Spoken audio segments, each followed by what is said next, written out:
Welcome to my super quick review of the LOXJIE A10 integrated amplifier. It's a Class D amplifier, super compact. The pictures don't really do it justice in terms of showing how small it is. You can basically fit it in the palm of your hands. So what can I say about this amplifier? Well, besides it being compact, it sounds pretty good. There's plenty of drive. I believe it's rated at 50 watts per channel into 4 ohms. It's debatable at times in terms of depending on what you read online, what kind of specs you look at.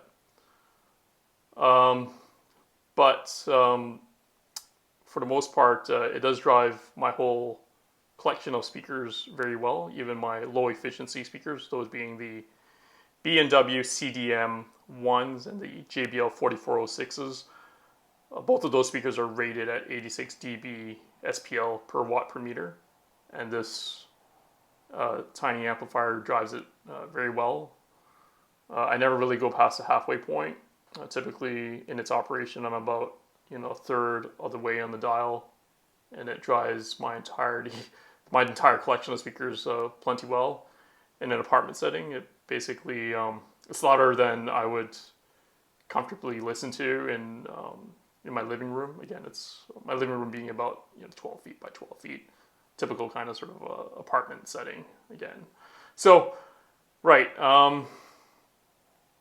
it sounds a little bright, I'd say. When I feed it through my monitors, and I have multiple pairs of monitors, and when I pump it through, I find the character of this amp is hyped in the treble, and the mid bass and the sub bass presence isn't really quite there. And this becomes apparent when I A/B test it with my other traditional Class AB amplifiers.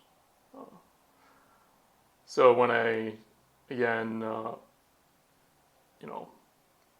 swap the cables in the back and feed it through my other amplifiers, the differences are a lot more apparent. But I never find the power to be really lacking on this amplifier. I can drive, again, all my speakers plenty loud. Even my monster JBL 12 inchers. But then again, these JBLs are really efficient. But yeah, for what it is, it gets the job done. The stereo image is pretty much perfect. It's a clean sounding amp, despite some of the reported hissing noise. I do hear the hiss.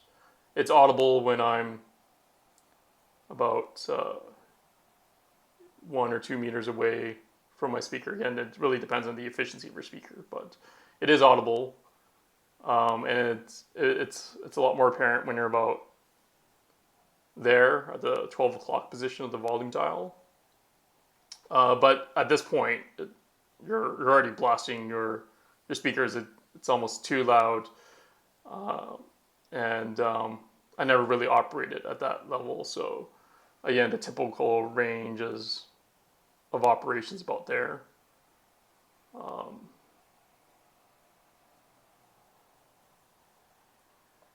So yeah, I think for 95 Canadian dollars, it's quite a bargain, and it just gets the job done.